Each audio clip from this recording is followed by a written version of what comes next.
Bonjour tout le monde, bienvenue à Trading Communautaire. Donc on va poursuivre aujourd'hui avec un nouveau module de formation concernant les retracements Fibonacci. Déjà pour commencer, concernant la définition, il faut comprendre que c'est une séquence de chiffres mathématiques qui provient de Leonardo Fibonacci. Et là je parle pas de l'acteur.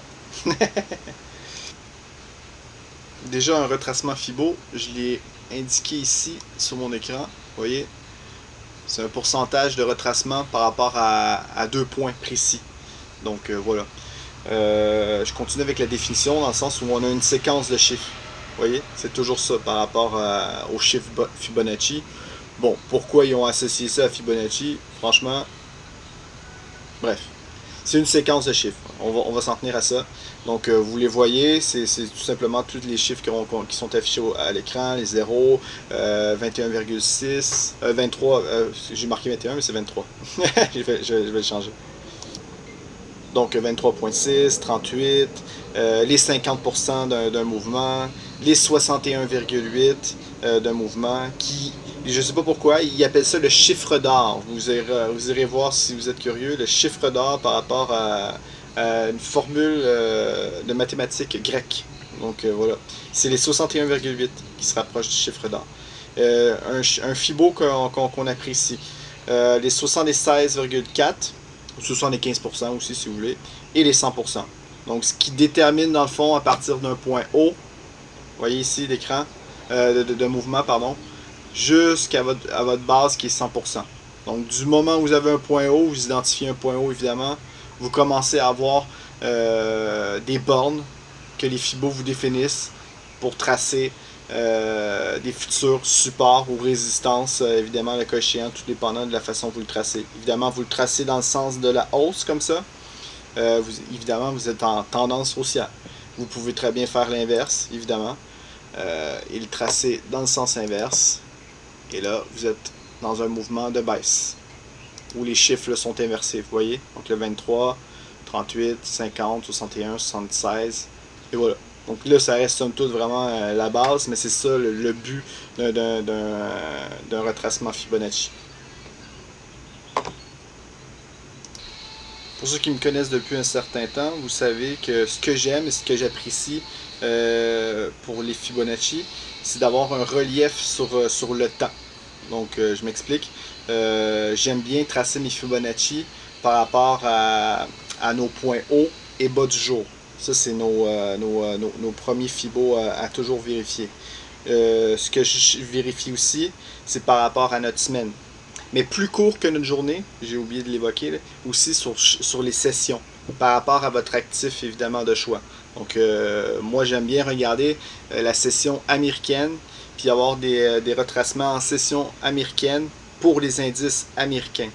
Évidemment, cette technique-là est peut-être plus adaptée à faire si, mettons, vous êtes sur les indices européens, vous transigez le DAX, mais gardez un œil sur vos Fibos de séance DAX pour le DAX et peut-être pas le faire pour les indices américains.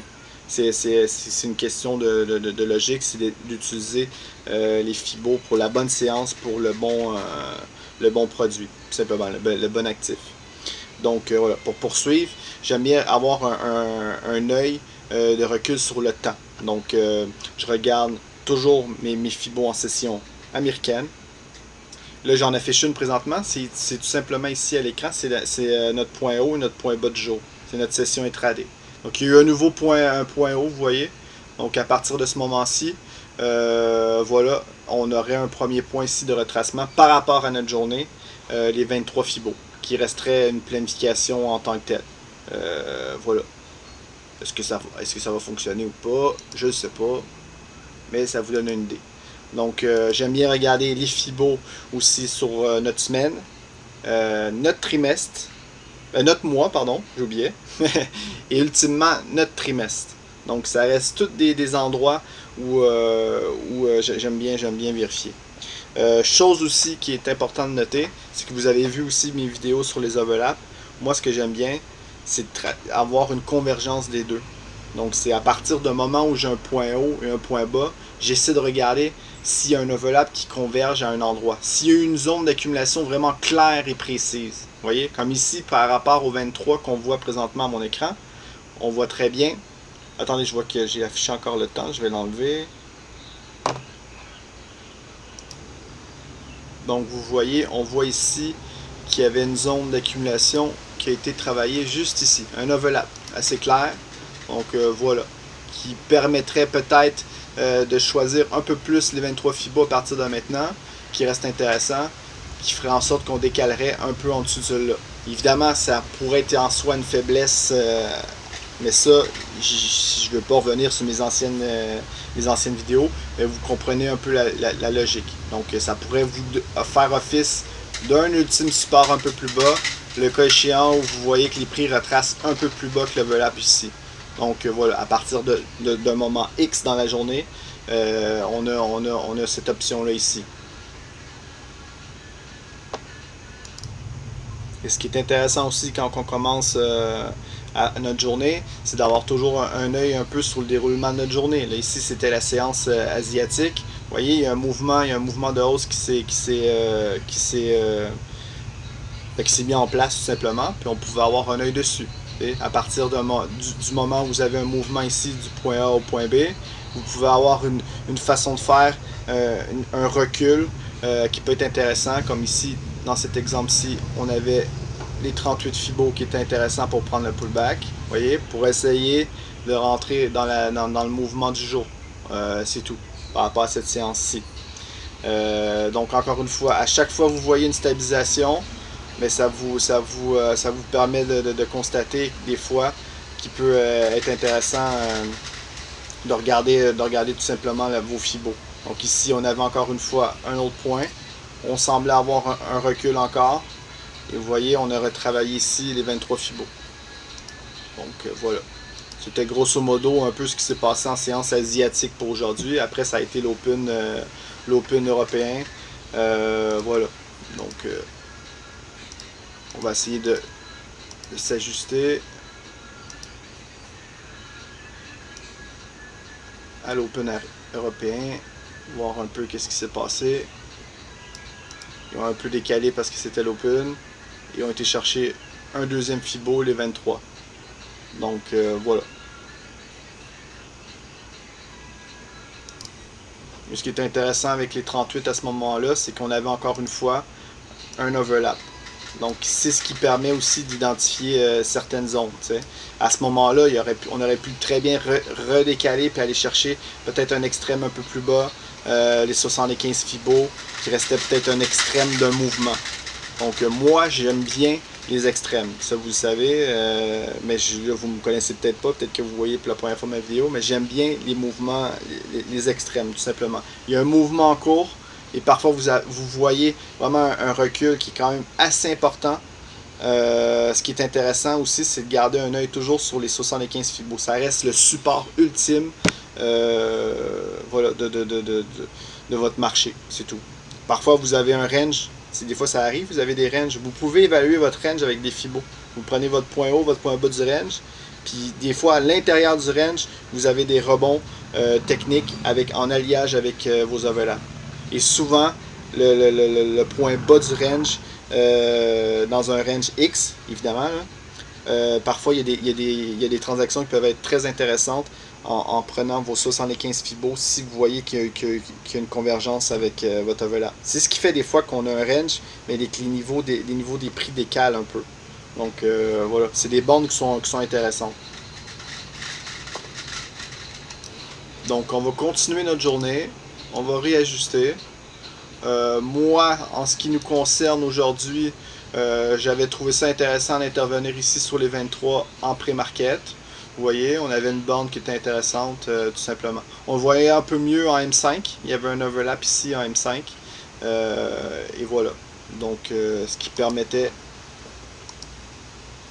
de faire office tout simplement de support à ce moment-ci, évidemment, de la journée. Donc, voilà.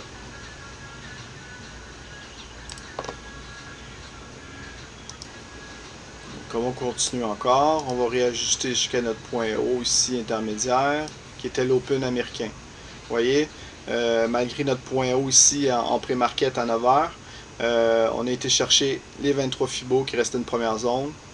et les 38 encore une fois dans un second temps, tout simplement. Ce qui est quand même intéressant, c'est que ça reste des endroits qui sont très précis, où vous allez voir qu'il y a une certaine récurrence avec le temps que les gens, les gens, je ne veux pas dire les gens, mais les, euh, les algos, quoi, peu importe comment vous les appelez, qui interviennent. Sont très pointueux.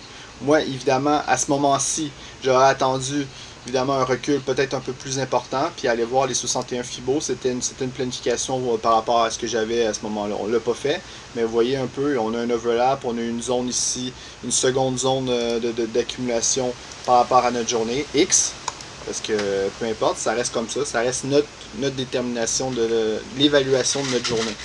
Donc voilà, voyez-vous que voyez-vous comment je peux dire, c'est que tout au long de la journée, on pouvait avoir un œil sur notre point haut, notre point bas. À chaque fois que vous avez un plus haut ou un plus bas du jour, ce qui est intéressant, c'est que réajuster vos fibos. Comme ça, en temps réel, vous avez des supports et des résistances qui sont intéressants, qui restent souvent des éléments clés.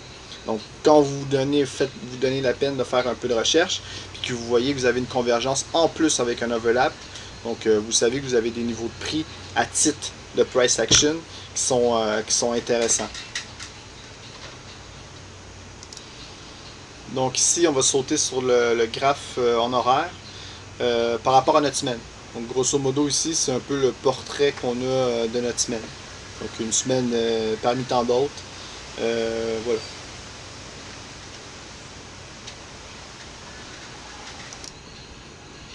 Donc voilà, on a eu un premier mouvement baissier en séance de notre semaine. Un Fibo que je considère qui est quand même intéressant à regarder, c'est les 38 Fibo.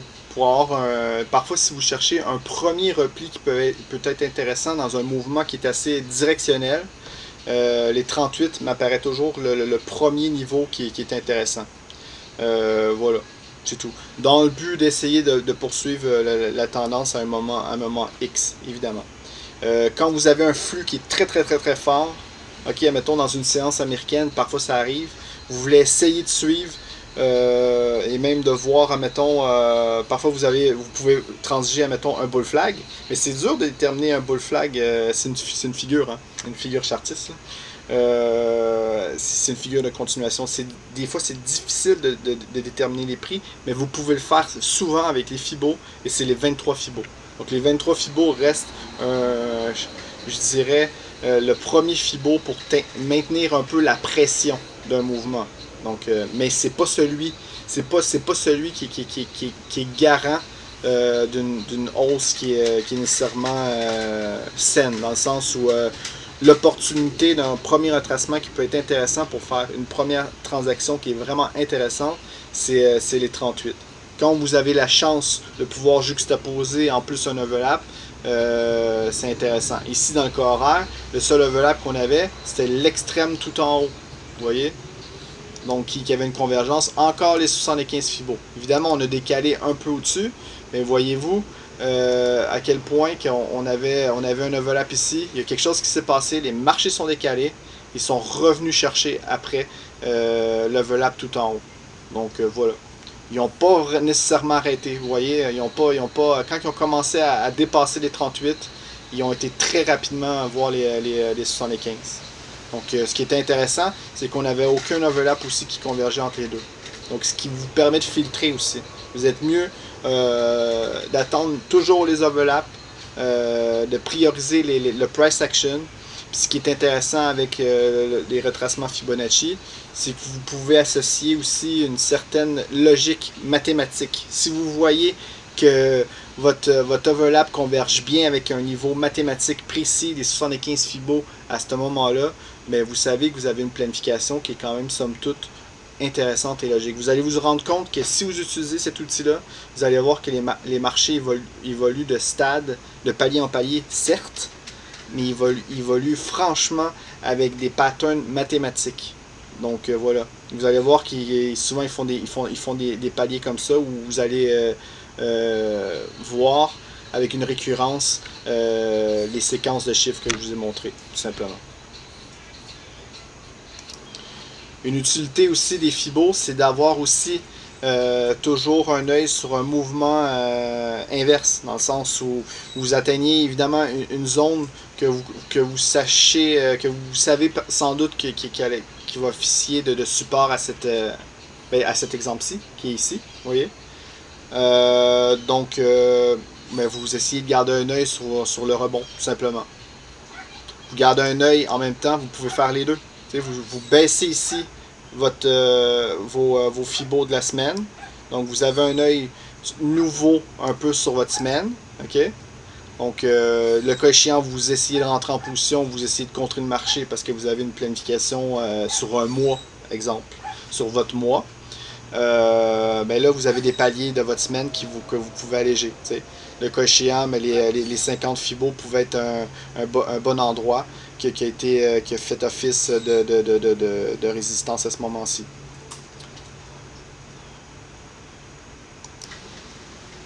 Évidemment, c'est pas nécessairement un exemple évident.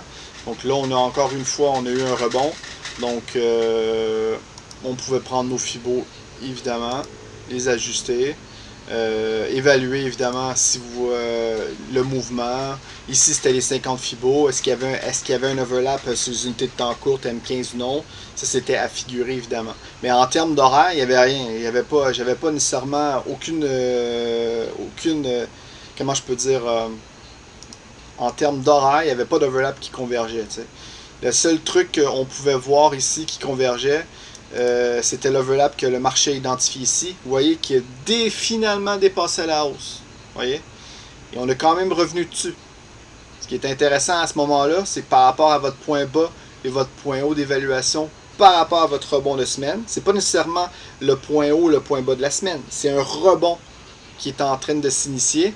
Vous auriez pu très bien transiger à ce moment-là une transaction qui est intéressante, horaire, ok?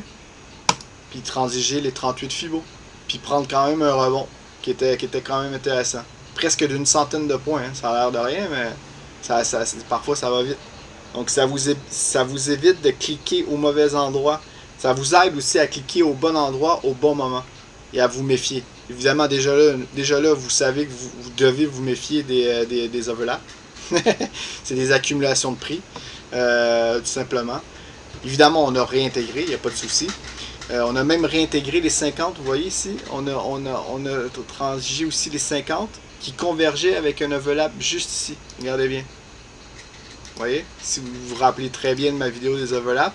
Donc on a eu une montée, une montée de marché. Okay? On s'est rajusté sur le précédent top et on a été chercher l'overlap d'actualité et on a encore rebondi encore un peu plus avec de l'envergure cette fois-ci, tout simplement. Donc là, évidemment, le marché a encore recalé. Pourquoi il a recalé? Parce que là, il a été chercher notre notre extrême haute. Moi, c'est souvent ça que je regarde. Souvent, quand je dis quelqu'un qui veut shorter le marché, c'est que laissez faire le premier mouvement, vous le laissez faire. Vous savez très bien que dans 90 ou 95% des cas, le marché va revenir sur leur prix. Donc, quelle est la meilleure planification à faire? C'est attendre toujours un extrême. Donc, un retour sur les prix, mais en extrême haute. Et le seul FIBO qui est vraiment d'importance, qui est vraiment d'intérêt, c'est les 75 FIBO, tout simplement. Donc, du moment où vous voyez qu'on revient vers le top, voilà. Et après, ils ont intérêt évidemment à recaler. C'est là que vous voyez si le mouvement de marché est fort ou non. Est-ce que ce mouvement de marché-là initiait une baisse plus importante ou non? Vous allez le savoir assez rapidement. Donc, le cas échéant, oui, dans le sens où on a fait un nouveau plus bas et ça repartit encore. On a réintégré encore une fois. Donc là ici, encore une fois, on est obligé un peu d'abandonner ici ce Fibo-ci à ce moment-là parce qu'on a un nouveau plus bas de la semaine. Vous voyez? Donc je vais l'effacer. Et on essaie toujours de garder à ce moment-là un œil sur nos Fibos de la semaine. Vous voyez? Donc voilà. On réajuste. On a notre point haut et notre point bas de semaine. Donc si on regarde ici, évidemment, il resterait un pullback ici sur la zone. Qui resterait un premier point. Qui n'a pas été travaillé. Donc ici, ça n'a pas été digne d'intérêt. Si on prenait le mouvement de baisse, si on était d'actualité, on prenait le mouvement de baisse, voyez, si je mets ma Fibo ici, ok, et qu'on refait le même Fibo avec le mouvement d'actualité à partir d'ici, ça vous donne des niveaux qui vont être évidemment différents. Et vous aviez à ce moment-là la zone des 61 qui convergeait, tout simplement. Ça, je pense que c'est une journée, le 18, c'était une journée qui était baissière. Et voilà, ça vous permettait de faire une planification, dans le cas échéant, de rentrer encore une fois en vente, dans le sens évidemment du marché. Donc évidemment, encore une fois, vous savez ici qu'on a possiblement un retournement haussier parce que vous êtes dans un bas de range. Donc ce que vous faites, c'est vous gardez un œil sur votre rebond, tout simplement. Vous reprenez vos fibos, vous gardez votre œil sur votre rebond et vous essayez de voir. Donc ici, c'est chiant parce que dans notre rebond ici, il y avait rien en horaire. Peut-être qu'il y avait quelque chose en M15, ça je ne sais pas. Mais le cas échéant en horaire, on n'avait rien. On avait vraiment ici un overlap horaire qui s'est fait. Vous voyez ici? Voilà. On va réajuster sur notre rebond, qui était juste ici à ce moment-là. Et regardez, c'était les 23 fibos. On est quand même été chercher plus la zone de prix, mais vous voyez quand même qu'il y avait une certaine logique, encore une fois, mathématique. Et là, c'est les fibos de la semaine. Donc vous voyez un peu moi ce que je fais et ce que je trace. Je trace toujours mes fibos au sens large. Donc voilà, notre point haut, notre point bas de la semaine. J'essaie d'avoir un œil sur les rebonds, sur notre rebond de semaine. Puis ça permet de faire une évaluation tout simplement. Et là après, évidemment quand on a l'œil sur tout, ça nous donne des fois des zones multiples. C'est là qu'on peut faire aussi des fois à l'occasion, c'est là qu'on peut s'initier plus au scalping. Mais ça demande une certaine rigueur et discipline. Mais ça vous permet d'avoir des multiples zones. Les zones horaires, évidemment, ça c'est plus pour de l'intraday, évidemment, sur les zones de semaine. Quand on est sur des fibos de mois, mais là c'est plus pour un swing. T'sais. Et quand vous avez un fibo de trimestre, donc je peux vous le montrer, on a un fibo de trimestre présentement, je peux vous montrer notre future planification. Là c'est plus pour du moyen terme à la limite. Donc c'est des transactions qu'on peut garder quand même un certain temps. Ici c'est notre trimestre. Attends, je vais mieux placer pour qu'on voit mieux. Voilà. De la fin janvier, il y avait eu un point bas et le marché est parti, vous voyez, en hausse assez clair et défini. Il n'y a pas eu beaucoup de pullback. Je ne sais pas si en bas, on pourrait voir. Là, si en bas, on avait quelque chose d'intéressant. Les 38 Fibo, encore une fois, vous voyez, je vous parle souvent des 38 parce que c'est intéressant, c'est pour avoir des replis qui sont intéressants. Quand vous avez vraiment une directionnelle qui est vraiment forte, comme là, il y a eu vraiment une directionnelle vraiment forte, les 23 Fibo, c'est toujours un premier palier qui peut être intéressant. Donc les 23 ici ont été travaillés. Et après, c'est reparti en hausse. Donc vous voyez, donc on garde un œil sur notre mois, mais c'est sur notre trimestre présentement ici. Donc concernant notre future planification, par rapport à cette planif-là, évidemment, bon, si on voudrait, le cas échéant, on aurait vraiment une faiblesse de marché un peu plus conséquente en H4, quoi que ce soit, le premier niveau à surveiller, mais ça va être ici, ça va être les 23 Fibo. Où on a eu une mèche en plus ici. On a eu quand même un bas de marché ici qui a été travaillé, qui resterait limite pour la sauvegarde de la tendance haussière, qui serait somme toute intacte. Donc voilà. On aurait possiblement les 50 Fibo à surveiller pour du trimestre, qui resterait sans doute la grosse zone à surveiller ce trimestre-ci. C'est celle-ci. Donc voilà. On essaie de s'adapter au price action, donc du moment où on commence à s'approcher de l'overlap en H4, on reste sur nos gardes et on surveille. Donc voilà, ici ça nous permettrait sans doute de rentrer pour aller rechercher les plus hauts. Et là, vous avez une transaction qui pourrait se faire dans un certain temps, je dirais moyen terme, du moment où ça commence à se poursuivre de 2 semaines, 3 semaines, 4 semaines. Là, on n'est plus. Moi, je considère que c'est un swing qui commence à s'allonger. Donc, voilà.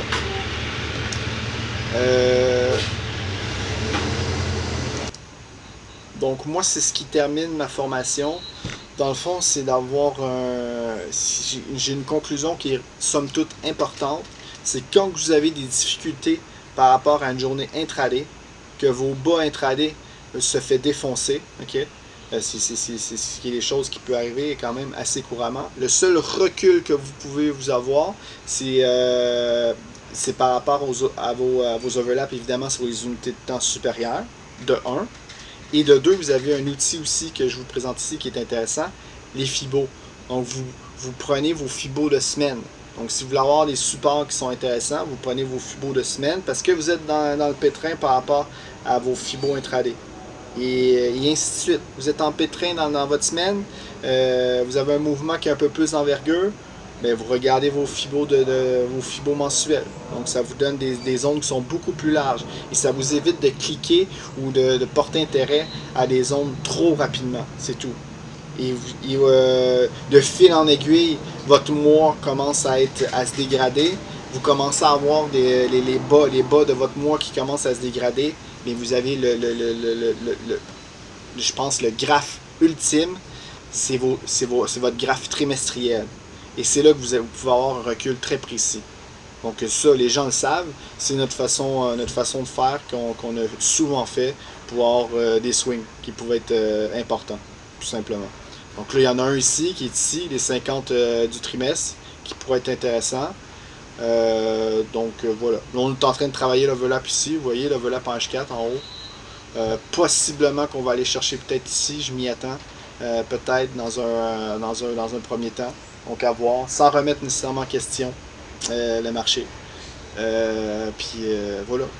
Donc ma prochaine vidéo aussi pour terminer va se porter sur les extensions FIBO.